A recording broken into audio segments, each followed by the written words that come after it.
അസ്സലാമലൈക്കും. Welcome to Uskar henna. മൈലാഞ്ചി ഇടാൻ ഇഷ്ടമുള്ളവർക്കും അത് പഠിക്കാൻ ആഗ്രഹമുള്ളവർക്കും വേണ്ടിയുള്ള ട്യൂട്ടോറിയൽസാണ് ഈ ചാനലിലൂടെ പറയുന്നത്. ഇന്നത്തെ വീഡിയോയിൽ after care balm, mehndi after care balm എങ്ങനെ ഉണ്ടാക്കാം എന്നുള്ളതാണ് പറയുന്നത്. ഇത് ഓസ്കാർ ഹെന്നയുടെ ആഫ്റ്റർ കെയർ ബാം ഉണ്ടാക്കാനുള്ള കിറ്റാണ്. അതിൽ ഉള്ള സാധനങ്ങളാണ് കാണിക്കുന്നത്. 2 കളേഴ്സാണ് ഇപ്പോൾ നമ്മുടെ കയ്യിൽ അവൈലബിൾ ആയിട്ടുള്ളത്, റെഡും ബ്ലൂവും. അപ്പോൾ അത് വെച്ചിട്ട് എങ്ങനെ ഉണ്ടാക്കണമെന്ന് നമുക്ക് നോക്കാം. അപ്പോൾ മൊത്തം 10 ബാംസ്, 5 റെഡും 5 ബ്ലൂവും നമുക്ക് ഉണ്ടാക്കണത് എങ്ങനെയാണെന്ന് നോക്കാം. അതിനാദ്യമായിട്ട് ഞാൻ ബാമിൽ അവൈലബിൾ ആയിട്ടുള്ളത് 10 ഗ്രാം ബീ വാക്സും 30 ഗ്രാം ഷിയ ബട്ടറുമാണ്. അതാണ് അതിനകത്തേക്ക് പപ്പാതി ആഡ് ചെയ്തിരിക്കുന്നത്. 5 ഗ്രാം ഓരോ പാത്രത്തിലും 5 ഗ്രാം ബീ വാക്സും 15 ഗ്രാം ഷിയ ബട്ടറുമാണ് ആഡ് ചെയ്തിരിക്കണേ. ഇനി അതിനകത്തേക്ക് നമ്മളൊരു കാരിയർ ഓയിൽ ആഡ് ചെയ്യേണ്ട. ആൽമണ്ട് ഓയിലാണ് നമ്മൾ യൂസ് ചെയ്തത്. 30 ml 15 ml വെച്ചിട്ട് കാരിയർ ഓയിൽ ആഡ് ചെയ്ത് കൊടുക്കാം. ഇനി അതിനകത്തേക്ക് ആവശ്യമുണ്ടെങ്കിൽ മാത്രം മണത്തിന് വേണ്ടിയിട്ട് 2-3 ഡ്രോപ്പ് ലാവെൻഡർ ഓയിൽ ആഡ് ചെയ്ത് കൊടുത്തിട്ടുണ്ട്.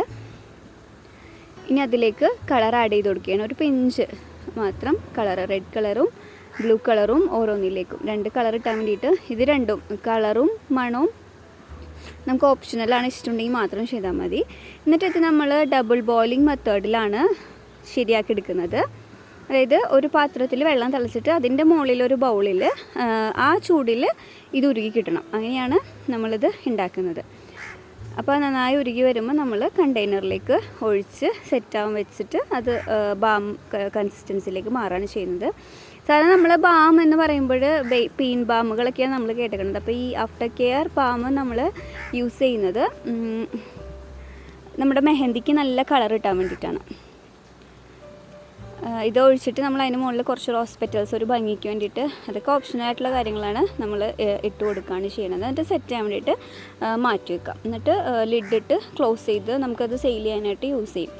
അപ്പോൾ ഇതിനകത്ത് ബീ വാക്സ് യൂസ് ചെയ്യണം എന്തിനാണെന്ന് വെച്ചിട്ടുണ്ടെങ്കിൽ നമ്മുടെ സ്കിന്നിനൊരു സൂത്തനിങ് എഫക്റ്റ്, നമ്മുടെ സ്കിന്നിൽ എന്തെങ്കിലും വരൾച്ച അല്ലെങ്കിൽ ഒരു പൊട്ടൽ, ഇങ്ങനെ ഒരു ഡ്രൈ ആയിട്ട് വരണ്ട് കീറിയിരിക്കുന്നതൊക്കെ ഒഴിവാക്കാൻ വേണ്ടിയിട്ട് ബീ വാക്സ് യൂസ് ചെയ്യും. അതേപോലെ ഷിയ ബട്ടർ എന്തെങ്കിലും പാടുകളൊക്കെ ഉണ്ടെങ്കിൽ മാറ്റാനും. പിന്നെ കോക്കനട്ട് ഓയിൽ, വെളിച്ചെണ്ണയോ അല്ലെങ്കിൽ ഇപ്പോൾ ഇതിനകത്ത് ആൽമണ്ട് ഓയിലാണ് യൂസ് ചെയ്തേക്കുന്നത്, വെളിച്ചെണ്ണയും നമുക്ക് യൂസ് ചെയ്യാം. അത് നമ്മുടെ സ്കിൻ മോയ്സ്ചറൈസ് ചെയ്യാൻ വേണ്ടിയിട്ടാണ് യൂസ് ചെയ്യുന്നത്. അപ്പോൾ ഈ ആഫ്റ്റർ കെയർ ബാം നമ്മൾ ഉണ്ടാക്കി കഴിയുമ്പോൾ മൈലാഞ്ചി പൊളിച്ച് മാറ്റി കഴിയുമ്പോൾ ഇത് നമ്മൾ അപ്ലൈ ചെയ്ത് കൊടുക്കും. അപ്പോൾ നമ്മുടെ കയ്യിൽ ഒരു ലെയർ ഫോം ചെയ്യും. അപ്പോൾ നമ്മൾ വെള്ളമൊന്നും തൊടാതിരിക്കുക. അപ്പോൾ ഇതിൻ്റെ ഒരു എഫക്റ്റ് കാരണം നമുക്ക് നന്നായിട്ട് കളറ് മെഹന്തിക്ക് കിട്ടും. അതിൻ്റെ വേണ്ടിയിട്ടാണ് ഇത് യൂസ് ചെയ്യണത്.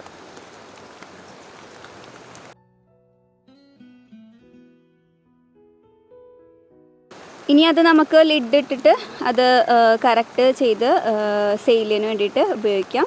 ഫ്രിഡ്ജിലാണിത് സൂക്ഷിക്കാറുള്ളത്. ബാക്കി എന്തെങ്കിലും വിവരങ്ങൾ ഈ ബാം കിറ്റിനെ പറ്റിയോ ബാമിനെ പറ്റിയോ ഒക്കെ അറിയണമെങ്കിൽ നിങ്ങൾക്ക് കമൻറ്റ് ചെയ്യാം, അല്ലെങ്കിൽ ഇൻസ്റ്റാഗ്രാമിലോ ഉസ്കാർ ഹെന്ന എന്നുള്ളതിലേക്ക് മെസ്സേജ് ചെയ്യാം. Okay, thank you.